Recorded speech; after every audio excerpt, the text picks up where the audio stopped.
Buonasera a tutti. Hello everybody, to our audience of Veneziaanapoli il Cinema Esteso 10th edition. And the main focus of our festival is to propose movies from around the world which have been seen in Venice. But first of all, to have directors and authors and protagonists of the film to meet our audience. So this year, in this new virtual situation, we have tried to welcome people in our virtual home. And I'm very happy to present to you the director of the film who won the Settimana Internazionale della Critica di Venezia. The director name is AZRA DUNIZ OKYAY, if I say it well. And she directed a movie called Ghost. We'll talk with her together with another friend of the festival who has been following and accepting our invitation in the last years, introducing Turkish cinema to our audience. And I thank as well Lea Nocera, professor of Turkish language and literature in Naples. And she's also a promoter of a cultural organization in Turkish studies. Thank you for inviting me. Okay, so I will leave you two, and I'll see you later at the end of the meeting. I'll stay on the side. Grazie Antonella Di Nocera e grazie a Veneziaanapoli il Cinema Esteso. I congratulated with AZRA DUNIZ OKYAY for her film, which was awarded also in Turkey for the Golden Orange. This is which is the most important cinema award in Turkey. No, it's yes. Yeah, it's so happy to be yeah. Just to start about the film. So the film is in Istanbul, yeah. And is we have a date, a time. Mm-hmm. At the beginning is so it's in a present, which maybe should be a next future when you made the film. I mean, it's October 2020, and this is. Mm-hmm. It was 26 October, yeah. So. And of course, no one maybe could imagine in this time we were in a pandemic time with lockdown and so on, but maybe the reality has gone beyond what you described anyway. But the film is more about precariousness and stability. And this is in a day where there is this problem with the electricity, which is everyone who has lived in Istanbul knows that this is not so rare. It's something that could happen, and but this blackout actually exalt a situation of precariousness, of instability. So this is instability is maybe a situation that affects everyone's life now in Turkey since some years, not only very recently. How did you find this idea of stability through the blackout, through the narration of one day in Istanbul, which is so big, and then we will come to the representation of the city. So yeah. The idea of instability. I think it's not just one idea, but many emotions and many ideas who's getting through this film, because I'm calling it like a handwoven carpet, because there is a lot of stories coming. There is a lot of mathematics you have to bring for getting one emotion who is about living in a chaos, but on the same time aesthetically I wanted to push how people can reach this darkness and get to the black hole, and having no more actors and no more lights, and really trying to get that as a filmmaker. It was a big compromise for me, to trying to to get all in one. But I think that bringing this big power cut, it was not a first idea. I didn't think that it's gonna be a big power cut and it's gonna be a chaos. But I was thinking that it was a big chaos and it's gonna be symbolic for my country, for everybody. For everybody, it was the same darkness. But now, absolutely, with the pandemic, I mean, we can understand this darkness. That how we can survive. What's the deal, and what's going on this chaos, and what we have to see. Voilà. Yeah, okay. So Istanbul is always has always been a very chaotic city, Yeah. and that is very similar to Napoli. But Napoli is smaller, much smaller. But there is many similarities between the cities. But what I'm still about the chaos, but also about the title of your film, because the title is Hayaletler in Turkish, so ghosts.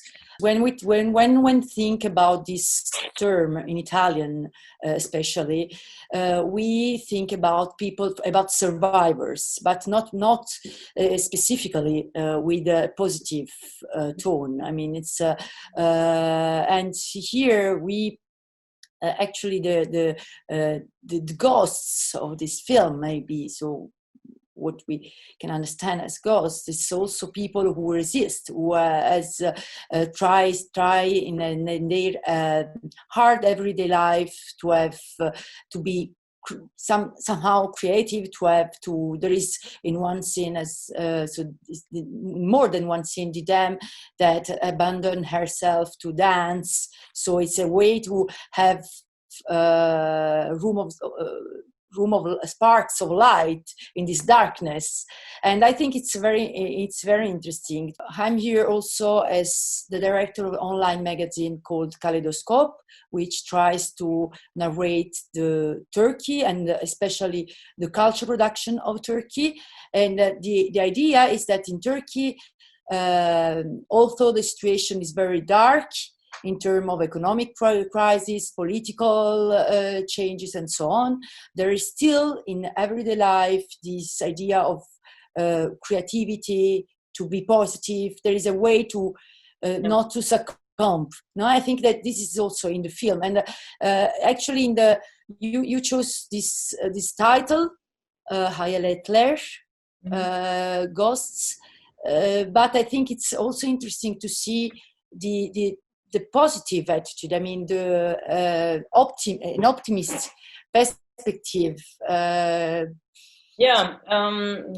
name I chose it was first of all a little bit ironically, of course, but on the same time I was feeling like a ghost because I didn't feel that I was existing, and like anyone was knowing my existentialism or the politics were so hard and were doing everything for not being existing about our rights as a woman, firstly, of course, and also humanly, we get really big problems. So I decided to get this name as a big critic of my society and also the world that we are kind of living. And on the same time, when I was trying to explain my life to my friends in France, because I was living there, my best friends, they are still there, and now I get other friends, but when I was trying to explain them how I was living my life as an artist, I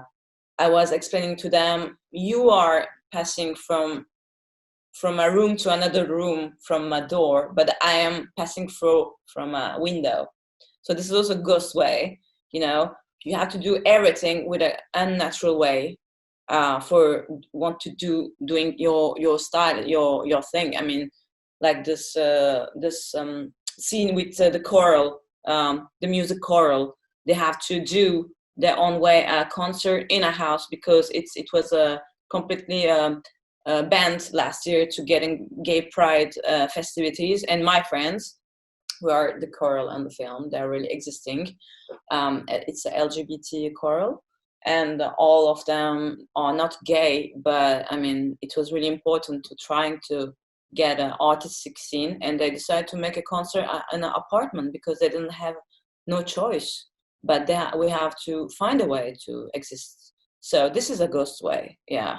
So I bring all the tools on my own tools for making this ghost kind of a positive way for trying to see what we can do without the normal tools, and what my generation are trying to survive, and we are bringing our creativities and our ideas, and I think that it can be inspiring for everyone at the end, because I wanted to archive my friends and not forgetting what I lived. And it was like kind of taking picture in a war, like a war photographer. You have to take many pictures in a war for understanding what is destroyed, what is going to be destroyed, in a kind of way. So I made kind of a mosaic like that of my ghosts. Yes. Yeah. And on the same time, aesthetically, there is people that are going to the darkness, so they are disappearing. We absolutely didn't really use big spotlight like that. And on the same time, you can see some people on the film who's speaking, but you don't see them. This is a ghost. Like this car scene, when a guy is coming, we never see what he's saying, as we don't see this guy, but what he's saying is really important, by the way, but he is like a ghost. So it's about that, getting many layers, characters, and I think it's a new way of the cinema. You cannot just bring one character and one story. You have to deal with all the chaos of the world and not bringing classical way. And I think it was really kind of a manifesto to bring in this film with not classical tools, but with my own tools. And yes, this is I'm calling it a curvy, colorful, and multitask like a woman. And there is also there is a sound landscape in this film that I find very interesting. About the sound landscape is about police, ambulances, screams.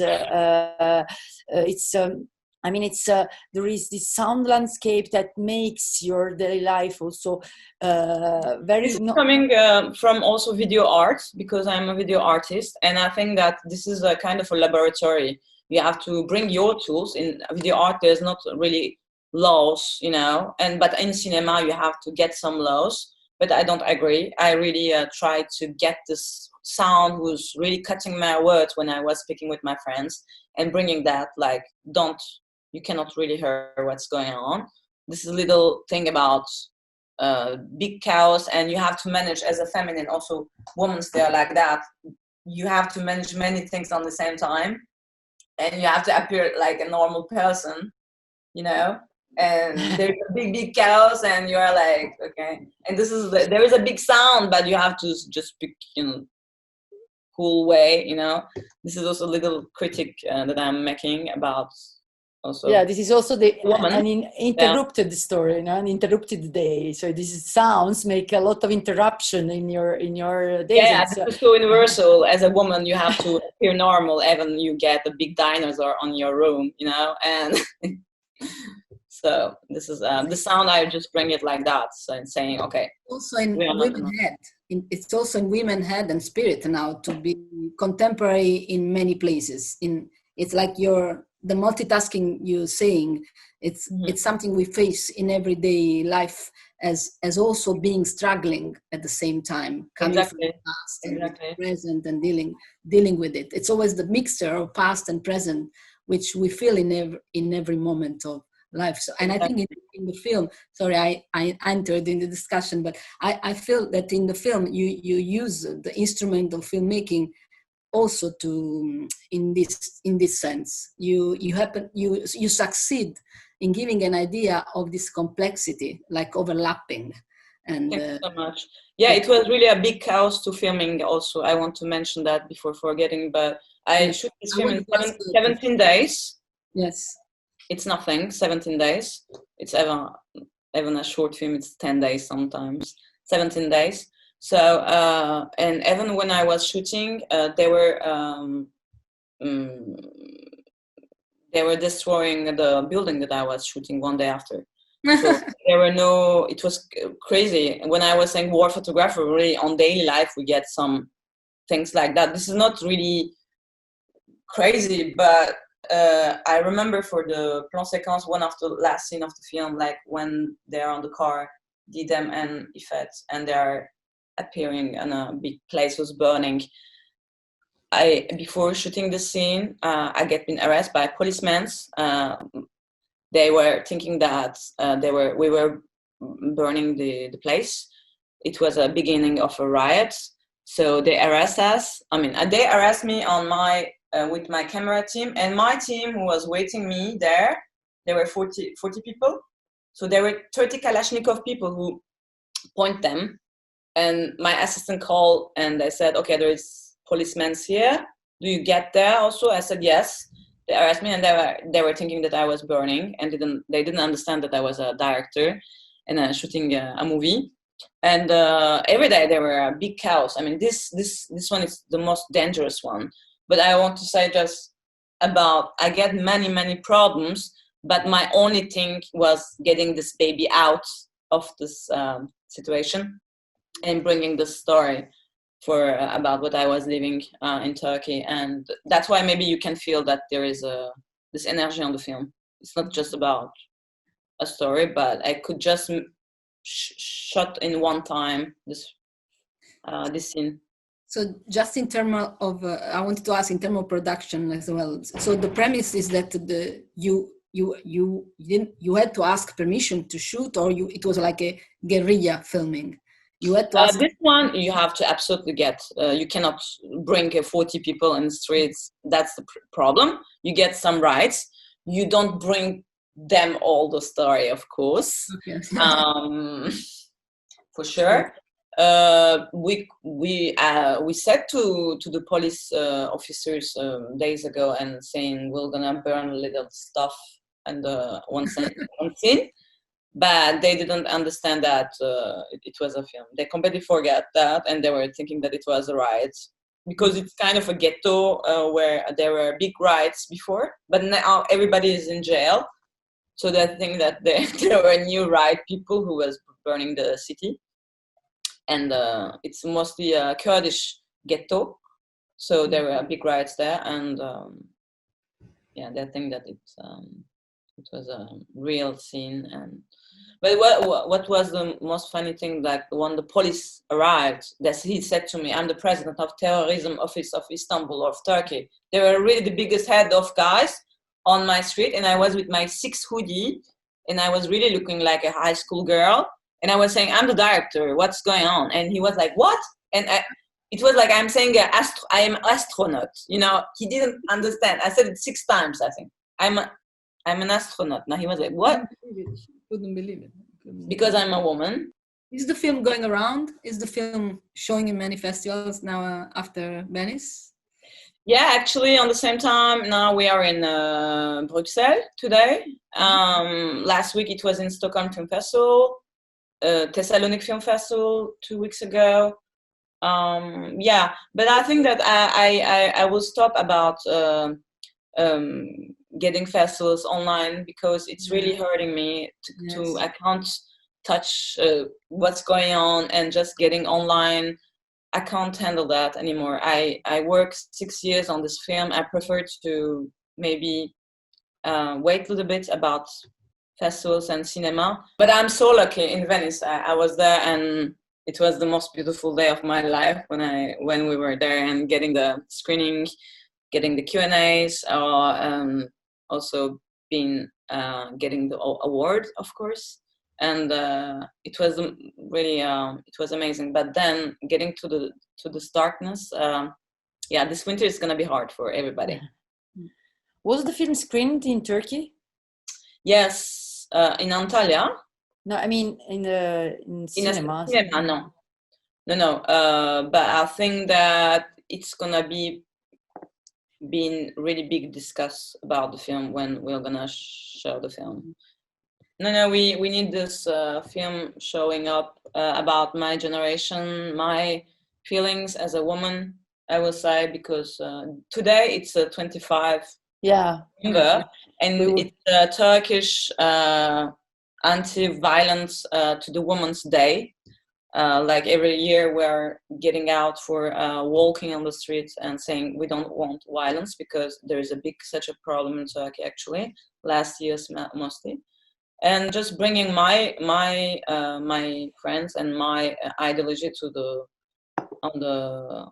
on my country is gonna be important, because when I been awarded even in Venice, women, they were writing hundreds message I get saying thank you for being here, because I'm a new figure and everybody is old mans, and I'm completely opposite. So it's made people so happy, and I just understand that it's really important to bring new figures to as an artist and bringing hope to the people. It became suddenly for me so important. I was just about being filmmaking and stuff, but I just realized that this is really important in a moment like that.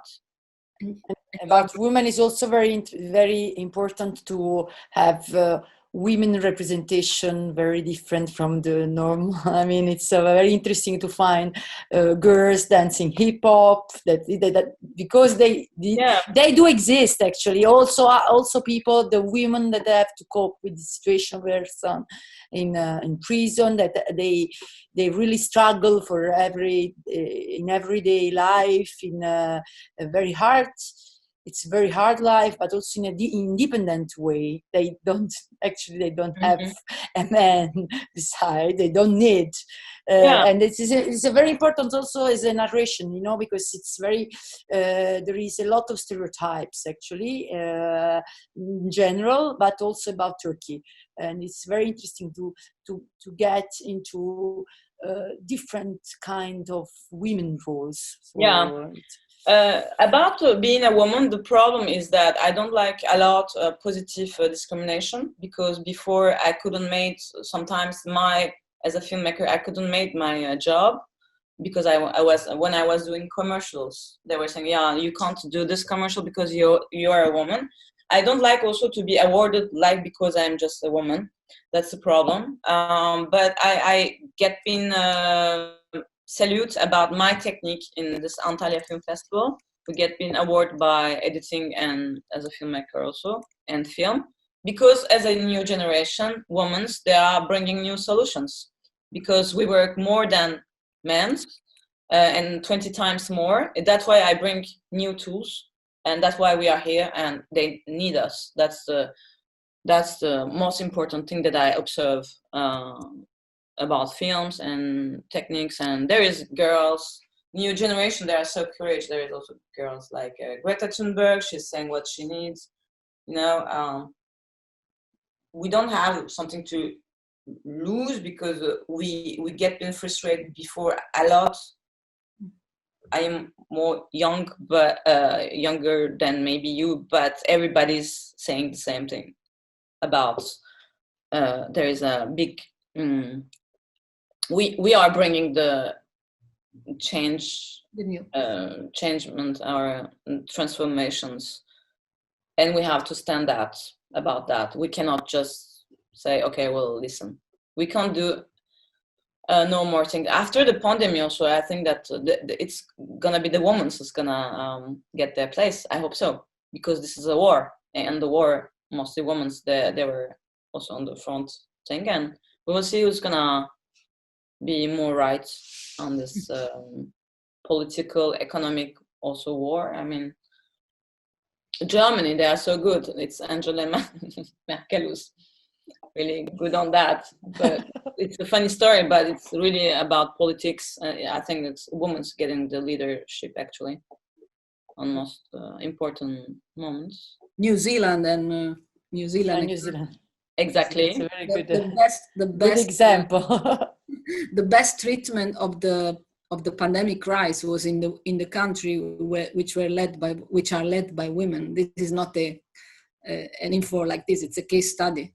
Yeah, that all the countries led by women have been facing the pandemic problems with the different approach and more resolutive.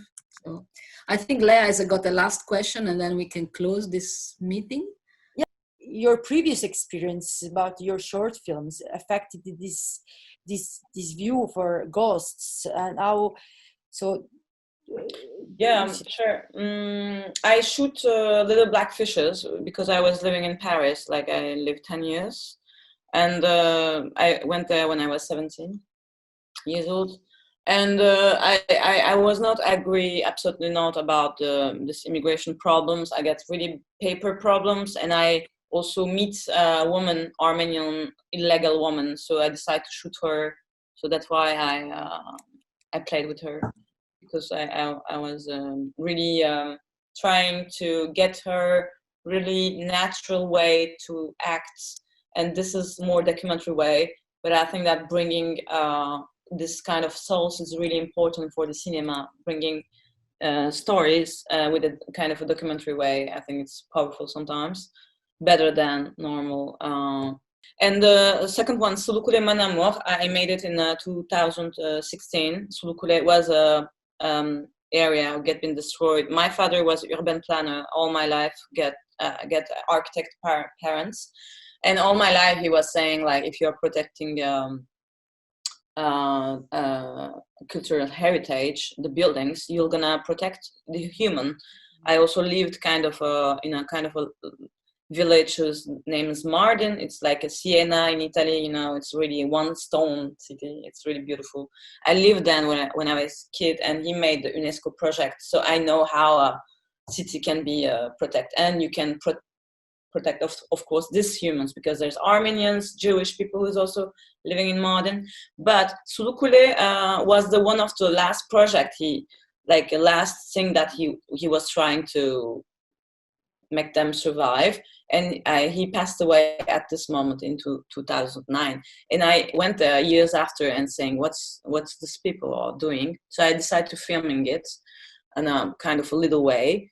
It was not a documentary. I was really bringing little 6 minutes, but I decided to put a helicopter sound with a Nirvana cover, heart-shaped box, and I bring them like a kind of a video art. And I decided to just maybe putting that in Vimeo, but at a festival, film festival, decided to opening it as a festival film. They decide to opening it 3 days, and I said thank you so much. But at this moment, it was really the end, like 6 months at the end of 2016. There were civil war in Turkey. A Turkish government were bombing the Kurdish areas. So that's why I bring the story like that, like getting kind of a helicopter sound and people who's trying to a little bit survive. But it was just a clin d'oeil or little stuff about my reality. People understand directly. Like I was getting mails from Batman, the Kurdish cities, journalists, women were writing, thank you for doing this film. Suddenly, it was, I think that art really is sometimes powerful. I couldn't imagine. I was just saying, okay, just a little film, but they understand that I was trying to get a kind of a little light about what we were living. It was really big civil war. People were really dying. Innocent people were dying, and it was really big political situation. And I just bring little film about that. But what's happened in Turkey, I get this big thank you. And it was the beginning of my film, this one. I was trying to make this one, and I said to myself, okay, I will do a 6 minute stuff on this ideology. And I get the same effect. I mean, I know that people who's gonna watch this film in Turkey gonna be something else. I mean, about how we are trying to survive, and I think the art is really a good weapon sometimes. Yeah. And this happens when people can recognize themselves in the work you do. I hope so. Yeah, I hope so. So it's very significant. Mm-hmm. Thank you very much. I really appreciate also artists that are very, so they have an acknowledgement about their work and the effect of their work. So on my part, thank you very much. Çok teşekkür ediyorum for being with us. Lascio la parola a Antonella. Yes, it's been a wonderful meeting to get to know you, and I think the way you talk about your work, it's really give the sense of the deepness, the depth in which you do it, and you do it for representing a piece in a contemporary world. So I congratulate and I really wish you the best for your future, as I know I'm sure you will represent the future of the meaningful way artists can be so important for people. Thanks. Thanks. And we wait for you in Napoli after the pandemic. We go and have a great pizza and invite you to walk near the seaside. We'll do it anyway. We'll do the 10th edition again every year. You can come back whenever you want. Oh, thank you so much. Grazie mille. Thank you for your time. Thank you for your time. Thank you so much. Have a good day and take care of yourself in Italy. You too. Bye. Görüşmek üzere. Bye bye. Görüşürüz. Hoşça kalın. And it was great in this day, 25th of November. Yeah, good day. I agree. Thank you. Bye. Bye. Bye.